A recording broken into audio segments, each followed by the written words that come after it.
people did we have hospitalized with COVID? At our peak, about 19,000, just to put all these numbers in perspective. The legislature passed a rent assistance bill.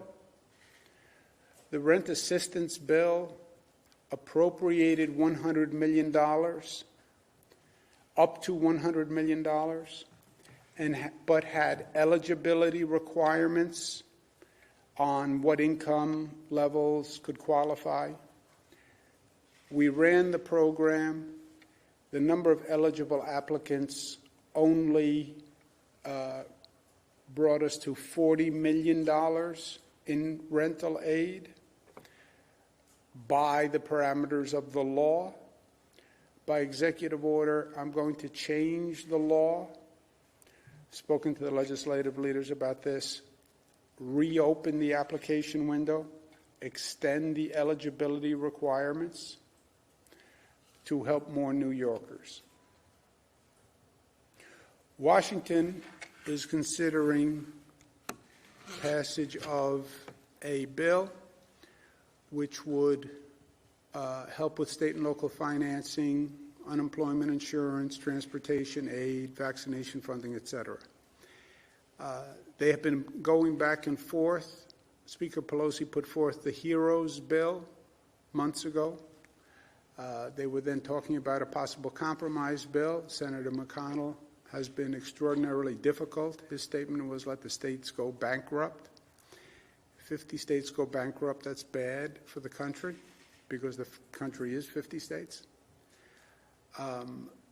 Senator Manchin has proposed basically a bipartisan compromise bill of $908 billion. I spoke to Senator Manchin. He explained his reasoning, which I think is sound. I spoke with Speaker Pelosi. I agree that, as governor of New York, that we need help desperately, and something is better than nothing. And as a first down payment, I urge them to get something done before they leave for Christmas. Families will not have a holiday if they don't act and if there isn't some aid. President-elect Biden also urged them to get something done. Senator Manchin, who I have great respect for, by the way, says that he believes this is the best they can get done. Again, it's a first down payment. It doesn't come near to the need. It would be a short-term bill until March. And I would urge them to get this first down payment bill passed before they leave, just so families have funding for the holiday season, and it takes some pressure off state and local governments. They would then have to come back and do a real bill next year. I'm sorry. Also, as chairman of the National Governors Association, we asked for $500 billion in state and local funding. National Governors Association, that's Democrats and Republicans. We sent a letter supporting a $500 billion state and local package. This bill has $160 billion in state and local funding. So it's not nearly what the governors asked for of this country. But again, something is better than nothing, and we would support a first down payment bill. The next chapter is going to be vaccine distribution and vaccine acceptance. This is the weapon that wins the COVID war, and we have to get serious about this. The distribution is a massive undertaking by government. I've said a number of times, it has to be fair, it has to be equitable. The state has to have funding to do it. We have to be able to get the black and brown communities and poor communities Blacks died at twice the rate that whites died. Browns died at 1.5 times the rate that whites died. They've had less COVID testing. They have higher infection rates. There is no justification not to have a very aggressive outreach program for the black and brown community. But government is going to have to do its part. People are also going to have to do their part. They're going to have to accept this vaccine. And right now, all the current data suggests people are very skeptical about the vaccine. And the estimates are you need about 75% of the population to be vaccinated for it to be effective. And you have 50% of the population roughly saying they're not going to take the vaccine. Mathematically, that doesn't work. You can't get to 75% if 50% say they aren't going to take it. But this is here and now. This vaccine distribution is going to happen in the next couple of weeks. New York State is going to be very aggressive about the distribution. I believe is a great advantage to the state that most effectively vaccinates all people, and we'll be reaching out and educating people in the state. I would never ask anyone in the state to take a vaccine that I was unwilling to take myself. That's always been my standard. I'm not asking you to send your child to school if I wouldn't send my child to school. I'm not asking you to put yourself in a situation that I wouldn't put myself, and I won't ask New Yorkers to take a vaccine that I wouldn't take myself. But it is real, and we need people to start to focus on it because we want to get it done very quickly, and I want New Yorkers to start to think about it seriously. We're not going to get to the general population for a while, but you will start with not-for-profit nursing home distribution. So you'll have parents asking their family, what do you think? Should I take it or not? You'll have healthcare staff having to decide whether or not they take it. And people should start focusing on it because it's real and it's here. And again, New York wants to do it as quickly as we can. Just to show you how real it is,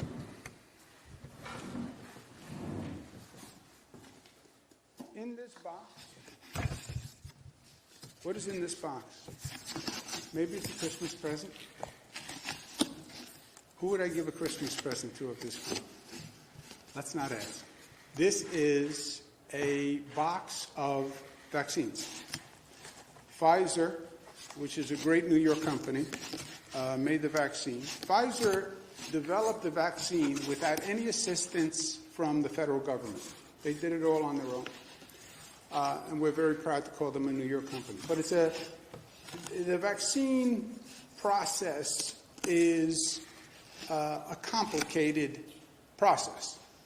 And the distribution is going to take a lot of work and a lot of effort. The package itself comes with a geo-tracker, GPS tracking device that can track the program and a thermal monitor so it monitors the temperature of the package.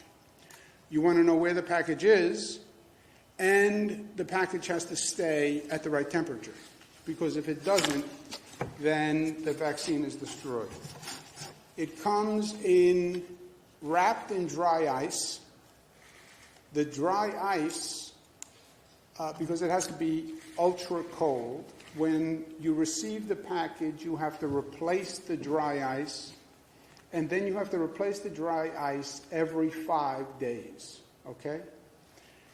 Under the dry ice is the actual package that has the trays in it. The trays have the actual vials in it. A vial,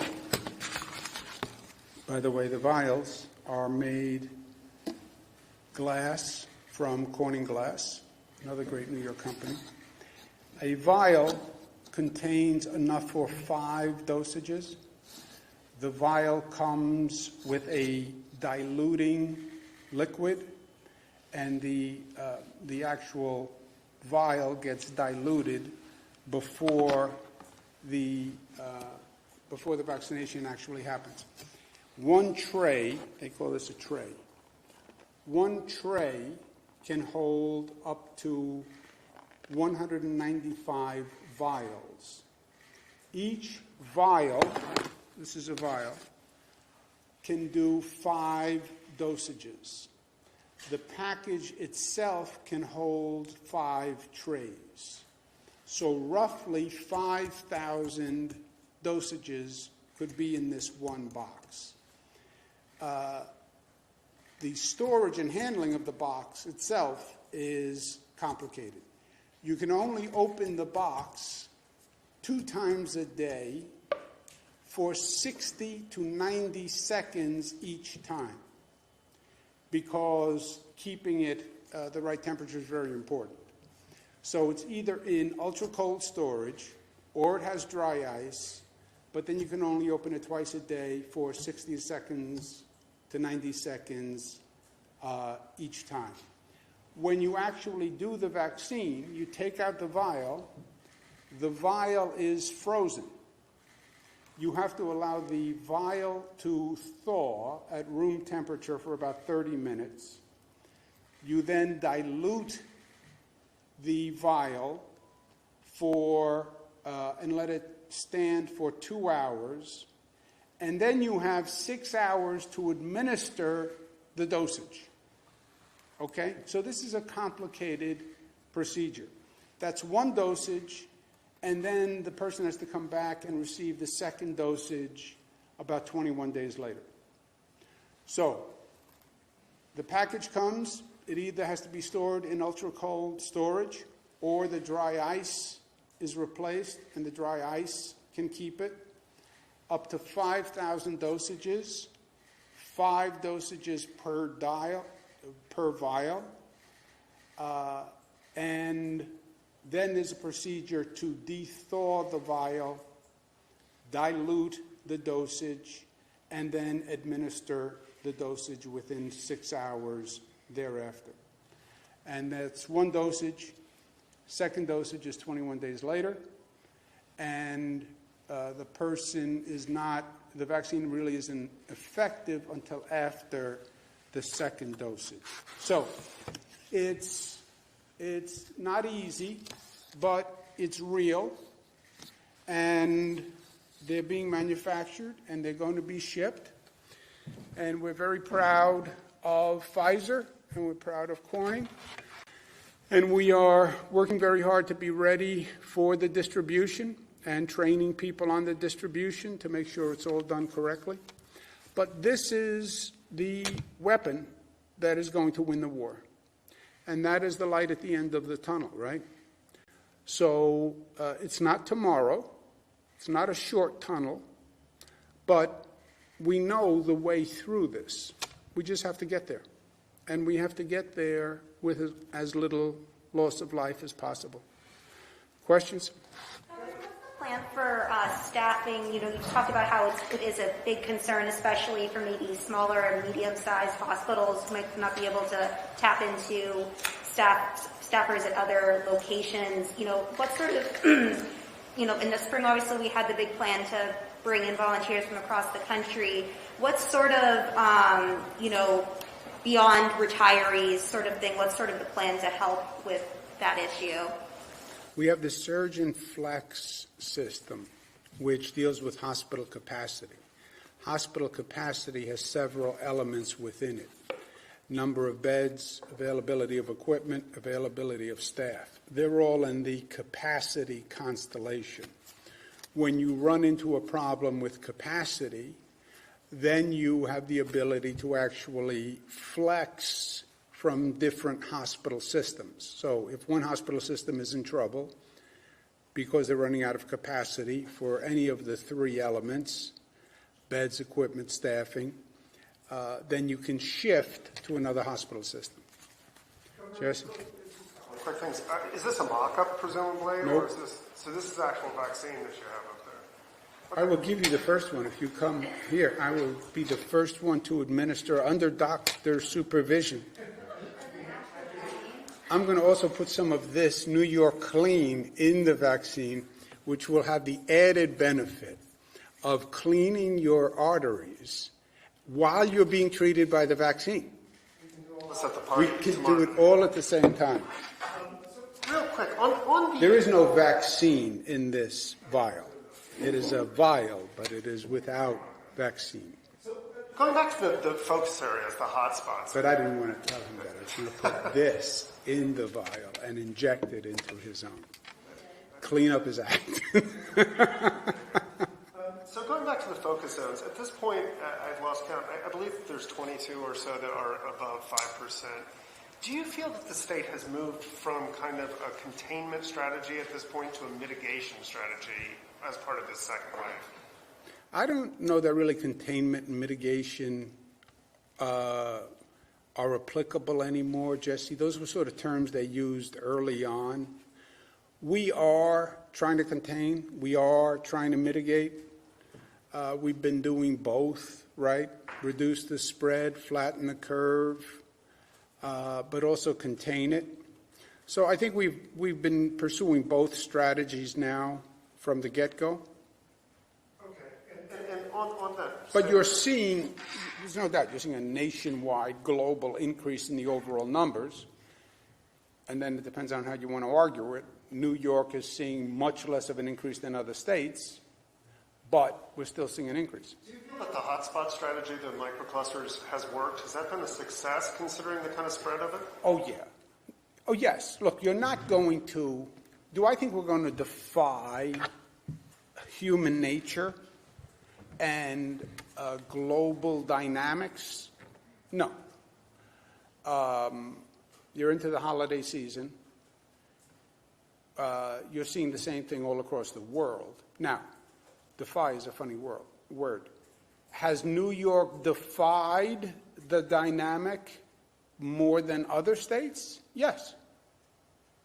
Has it defied it in total? No. You know it has defied it because that's the Johns Hopkins. Can you put up Johns Hopkins again? This is, the Johns Hopkins chart shows New York has defied the national surge, right? Otherwise, New York would have to be up there with Idaho and Kansas and South Dakota.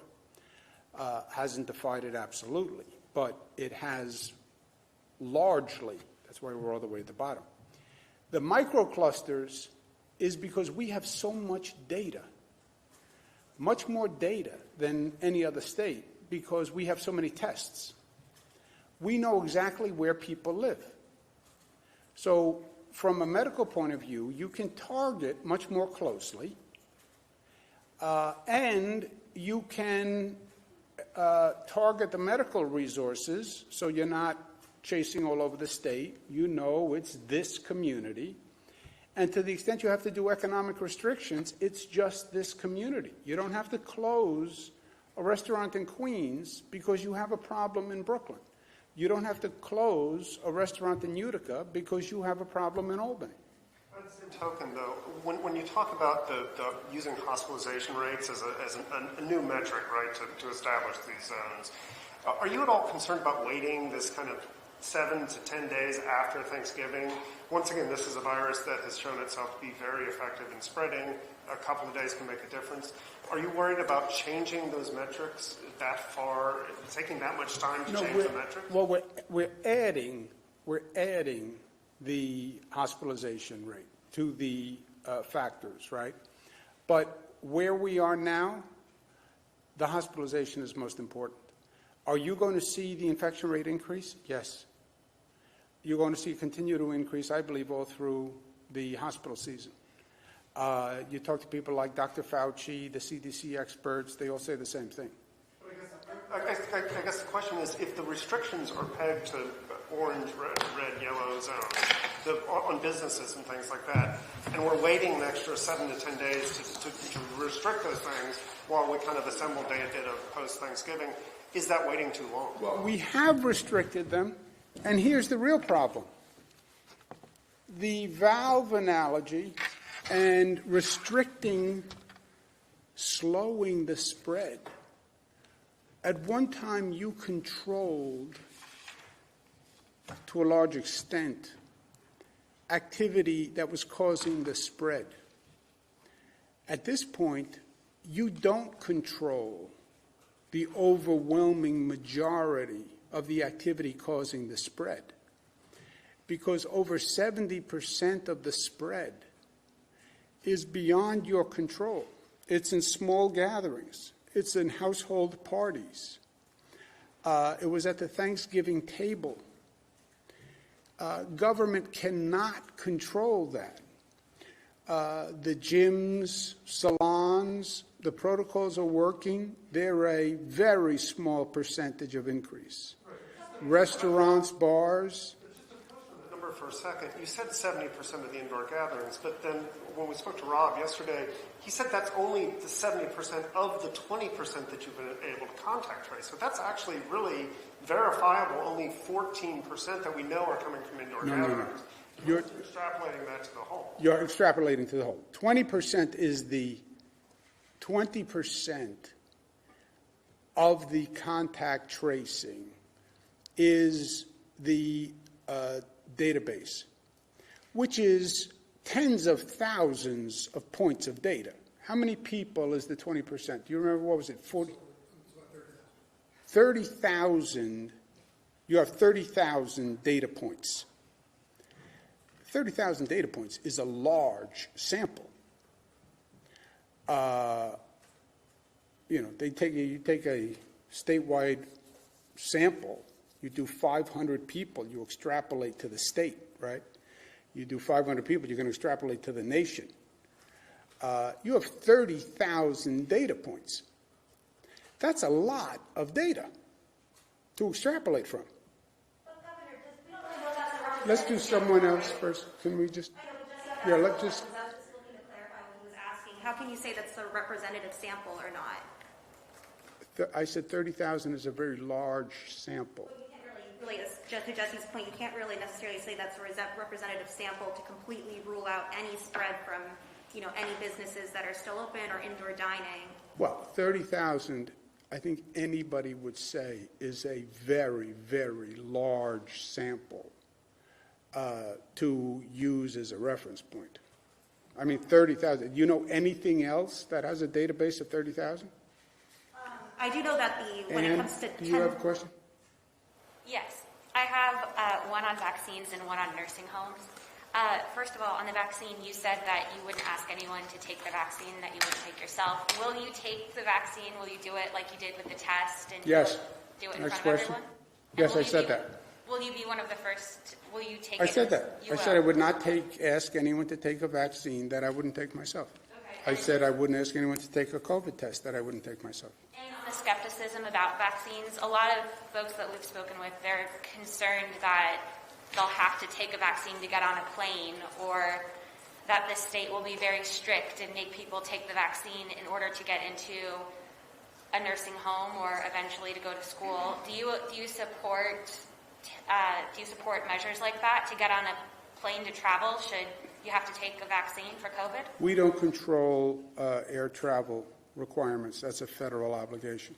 Governor, I have a question that's actually not in regards to this, but today we found out about 5 big arrests of MTA workers who made hundreds of thousands of dollars in overtime hours that they didn't actually work.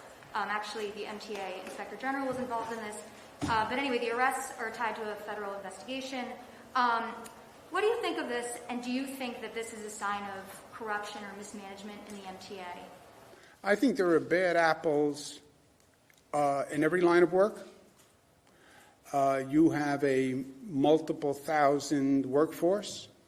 You're going to have people who take advantage of the system. I was the Attorney General in this state. There are bad bankers. There are bad brokers. There are bad lawyers. There are bad doctors. There are bad college presidents. And I have no doubt that there are people who will abuse the system. The question is, I also did MTA cases as the Attorney General, by the way, on disability benefits. You have to have a system in place that can catch the person who commits fraud. There's an old saying before your time, locks keep honest people honest. Locks keep honest people honest. Have a system in place where if somebody defrauds the system, you catch them. I said to the MTA, I went to a facility late at night. I spoke about this gentleman named Jim Dwyer. He was a great columnist, was with the New York Times. Really a beautiful guy who I've known for many, many years. We go to an MTA facility about midnight one night, and people were supposed to be working, and nobody was there. Nobody was there. We went through the whole place, said to the supervisor, where are the employees? And there was supposed to be a camera. The camera was not operating, right? So you have to have the systems in place where people know if I leave early, then I can get caught and I will get fired. And if you don't have those systems in place, locks keep honest people honest. Good, last one. As a follow-up, though, I mean, a lot of this overtime goes back to even further than 2018. How come this hasn't been rectified prior? I mean, again, not to say you control the MTA, but that has been alleged, that you do control You will never eradicate all bad actors in any system. It's $460,000 is a lot of money in overtime. That's actually double what your salary would be. Yeah, but how many people was it? 5 guys. Five guys. How many employees of the MTA about? 70,000. So it's 5 guys, you have a 70,000 person workforce, right? You're always going to have bad apples. Go ahead. Governor, just a couple questions for you. You talked about hospital beds, but do you know how many ICU beds are currently available? Also, any comments on the State Board of Elections certifying every race today except for the 22nd Congressional District race? And one more question. Under normal circumstances, the Electoral College would be casting their votes, including yourself here from the Capitol, on December 14th. Is that still going to be happening here, or will that be happening virtually? Those are all very hard questions that I do not know the answers to, but we will try to work them through one at a time. Where do the electors act? I actually don't know. We usually do it in the Assembly chamber. Or Senate chamber. I'll find out and get back to you how we're doing it this year. Nobody knows. You have stumped the panel. You win the first Vile Award. Come on up and get the first. What was your second question? Any comments on the State Board of Elections certifying every race except for the 22nd Congressional District race? And do you know how many ICU beds we have? Any comments on the Board of Elections certifying except the 22nd? I'm sorry? The Brindisi race is still. Yeah. I hope they certify the 22nd race. I know it's a close race, but great. As soon as they can certify all the races, they should. How many ICU beds available? Dr. Zucker is going to answer that question right off the top of his head. I could tell you by some of the regions, but we're running around 20%. What do you have? 6,000 available. We 6,000 total in New York State. About 2,300 are available right now, and there's 377 COVID patients in ICU right now. Is that part of the 53,000 that the governor mentioned before? And when you said 35,000 are currently occupied, does that include the 4,000 that Yes. Yes. How many If you end elective surgery, the 35,000 comes down, right? That's part of the flex and surge. Of the 35,000, some are trauma, emergency who went in.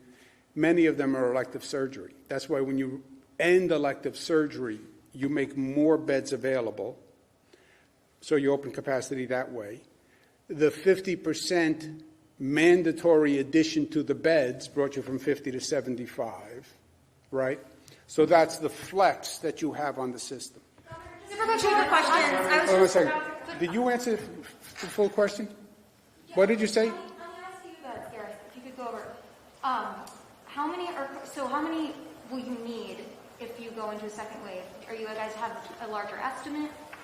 How many ICU beds will the state need in a? Right now, 6,000 in the state. How many you estimate you may need? So we have 6,000 right now, total ICU beds in the state. And that's available. Okay. So Total ICU beds in the state. Exact number is 5,976. That's total ICU beds in the state.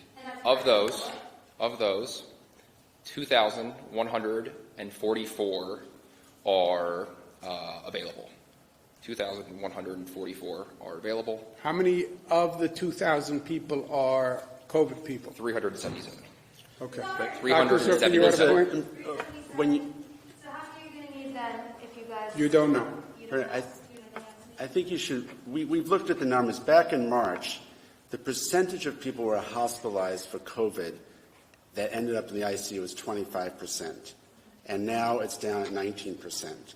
The people who ended up in the ICU who were hospitalized back in March, April at that time, 85 to 90% ended up intubated, whereas now it's only about 45 to 50% that were intubated. As a reflection of a better management of patients who have coronavirus, and also people coming in to the hospital probably sooner because they recognize they may be ill. So those numbers have obviously improved from March to now. So that The hospital treatment has changed dramatically. Remember the first time it was they went into a hospital, we needed a ventilator, they were intubated. The number of intubations is way down. They've changed the medical protocol. The number that go to ICU is down, the number that is intubated is down, and the number that die has, what's the death rate?